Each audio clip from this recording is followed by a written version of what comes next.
Hello students, today we are going to study the internal structure of the earth. As we have earlier discussed the different layers of the earth, the crust, core and mantle and the sublayers. Today I would like to show a small demonstration using clay model. So this is the landscape which I made, mountains, with plains, then plateaus, and finally you see again plains over here with a river, okay, and glaciers and all that stuff. So here I used a little bit of slime to show that this is water. Uh, okay, so basically I am showing you ocean and the continent. Okay, this is how it looks from the top view. So now let us see the cross section, that is inside the earth. So yes, here we go. uh, so here I am showing you the mantle and the crust. Yeah, core is not present in this model. So as you see, here this is a crust, right? This is what we call it as crust. So this one is the upper crust and this one, the gray color one, is called as a lower crust. So we all know that the upper crust, okay, where we live, okay, consists of less denser rocks such as granite. So just for an example, this is how the granite is. So less denser rocks are here, and then this, the base one, what you see here is the uh, lower crust, which is called as sema, which consists of basalt rocks. These are the basalt rocks which are very dense. They are generally found in the ocean crust. Okay. So one thing what we notice is on the oceans, okay, on the ocean we see only sema, and on the continent, whereas on the continent we see both sema as well as sea layer. That's the reason the Sial is called as a continental crust, whereas the Sema is called as a ocean crust. Now, let us discuss few more points about the mantle. So, we know that the mantle is again divided into upper mantle and lower mantle. So, the upper mantle is slightly plastic in nature, like not perfectly solid nor liquid. So, it's like plastic, as you can see here, as you can feel. Okay, so this layer is called as asthenosphere, and below that is the lower mantle, which consists of liquid as well as rocks. So just for indication I kept these rocks, but not these kind of rocks, there are different kind of rocks. Okay, so here this plastic, how it helps, so as you can see they are like layers. Okay, they are like layers. Okay, so we cannot see on the earth, but yes, this is a model, so here we can see. Okay, so my Cl is resting on sema, and then the sema on the asthenosphere. So this asthenosphere, due to the temperature change, has many conventional currents, okay, like this cyclic. So what happens, it will act like a wheel. So imagine there is a wheel beneath it, so obviously this will move. This causes the plate tectonic movement. Okay, so just before that I would like to just tell you about one particular boundary. So here there is a boundary, that the boundary is not a layer actually. Here you can see boundary. This is called as moho discontinuity or mohorovic discontinuity, which I have explained you in the class. Okay, so it's just a boundary, it's not a layer. So why it is very important, because we will discuss that how the seismic waves increase their speed while traveling. Okay, and here if you see, this one plate, this plate is a continental plate, and then this is an oceanic plate. Now assuming that these plates are moving towards each other, that means what will happen, one of the plate size will decrease. That's the reason the converging plates are called as destructive plates, as you can clearly see that this plate is going beneath this plate. That is, the oceanic plate being very denser is going under the continental plate. One of the best example is our Indian plate is a oceanic plate. Okay, though the landmass is there, but overall it is an oceanic plate. So it is going beneath Asia because Asia is a continental plate. So let us imagine this Asia as this is an Indian plate. It is going beneath it.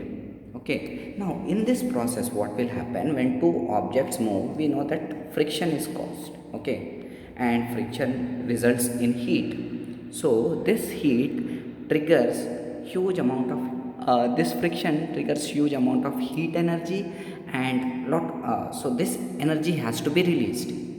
So obviously this edge of the plate is the weakest point, so the heat energy tries to escape like this, and this is what we call as volcanoes.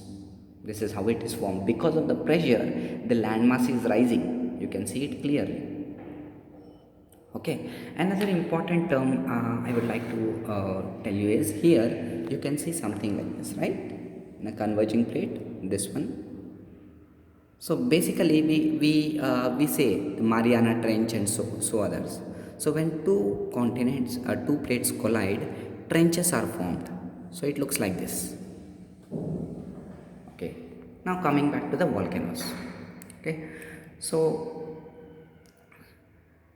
that's the reason mostly the volcanoes are towards the edges of the plates, not far inside. Okay, because the edges of the plates are very weak, so they tend to rise up, and there is a chance that the lava will come out just like this. So when it comes to volcanoes, we have discussed about the volcanic cones, then caldera lakes and other stuff. So here is a volcano, normally conical volcano. Let us see the structure. So if you see the top one, this is called as a crater. Okay, we just use a pointer. So this is called as a crater.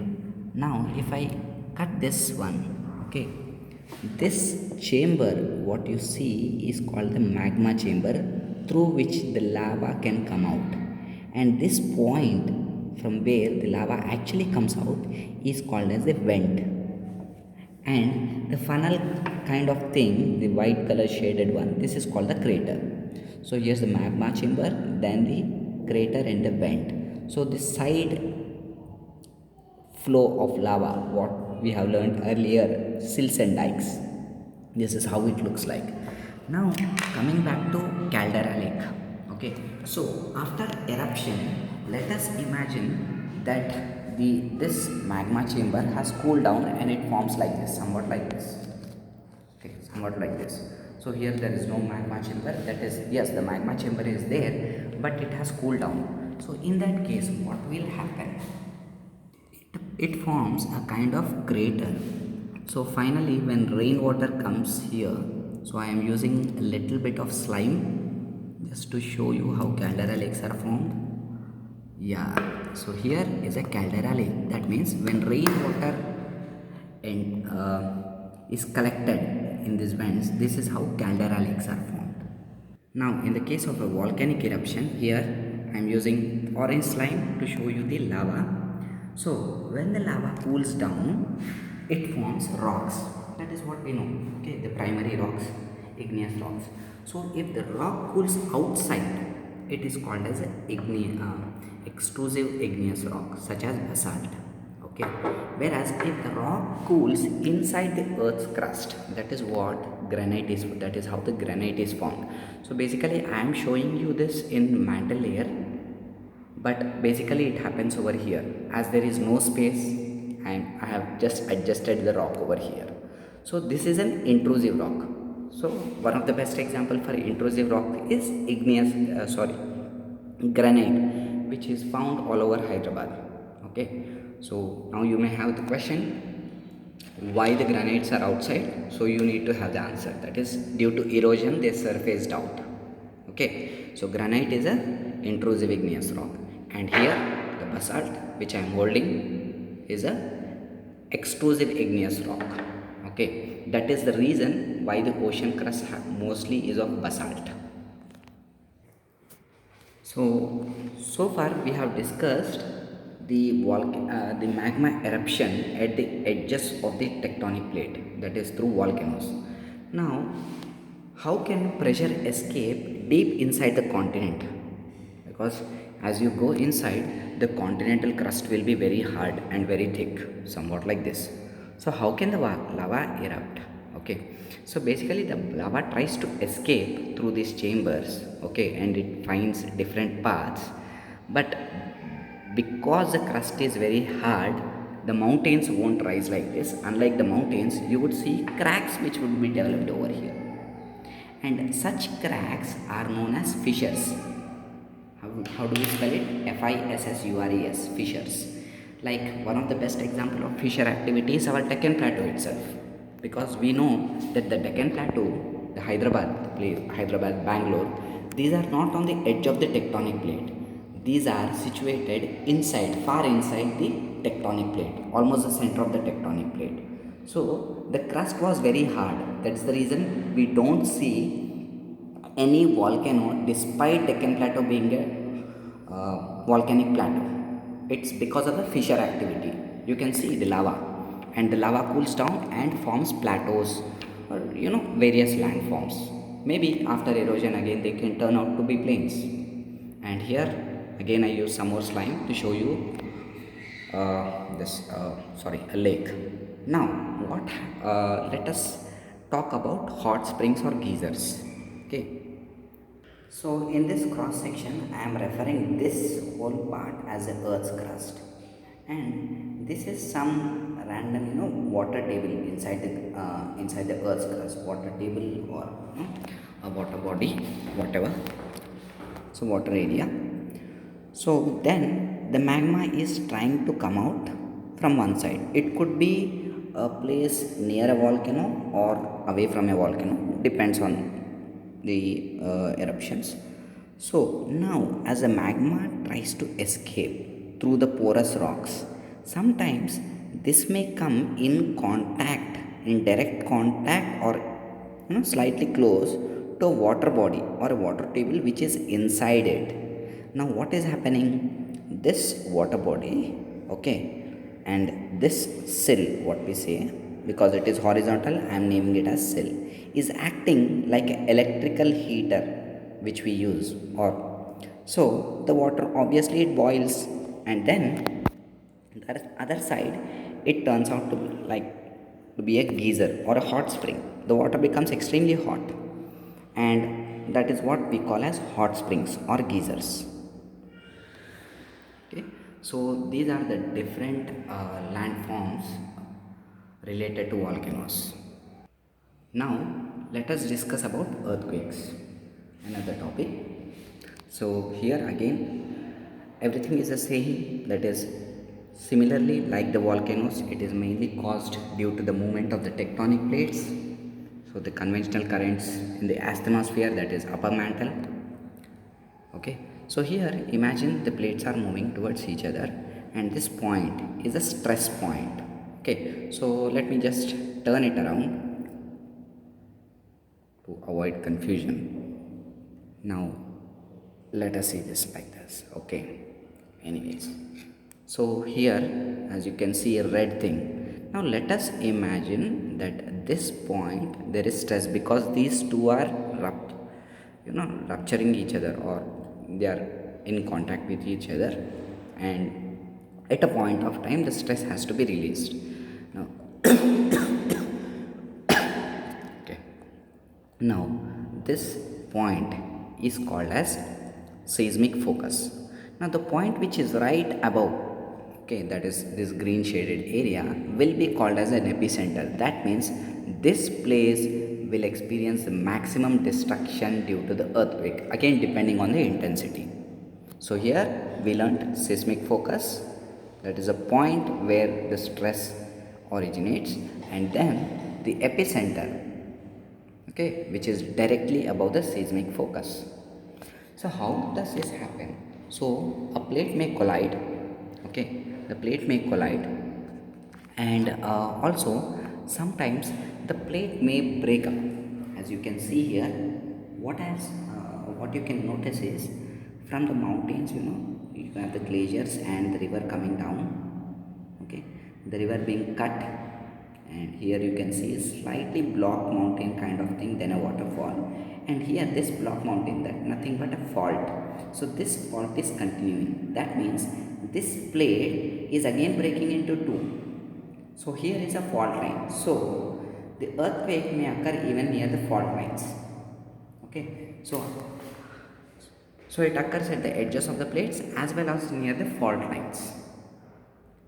So we are talking about the natural earthquakes. However, man-made earthquakes could occur because of construction of dams.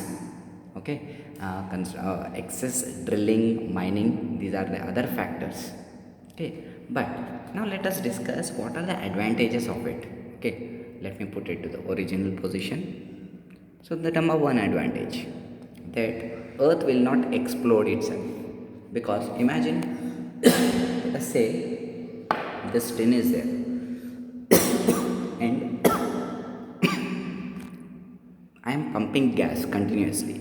After a point of time, just like a balloon, that may explode. So the same situation could be with the Earth, but fortunately, the earthquakes and the volcanoes help that energy to be released and maintain the shape of the earth. This is one advantage. And lot of, as you can see, lot of new material comes out. Material is nothing but not just rocks and mud, sometimes it could be precious metal, minerals. So new minerals will come, new minerals will surface, new landforms are formed. So these are all the positive effects of the volcanoes and earthquakes. So negative effects, we all know, that destruction of property, life, etc. So this is all about the volcanoes, earthquakes and earth structure. Hope you enjoyed. Thank you.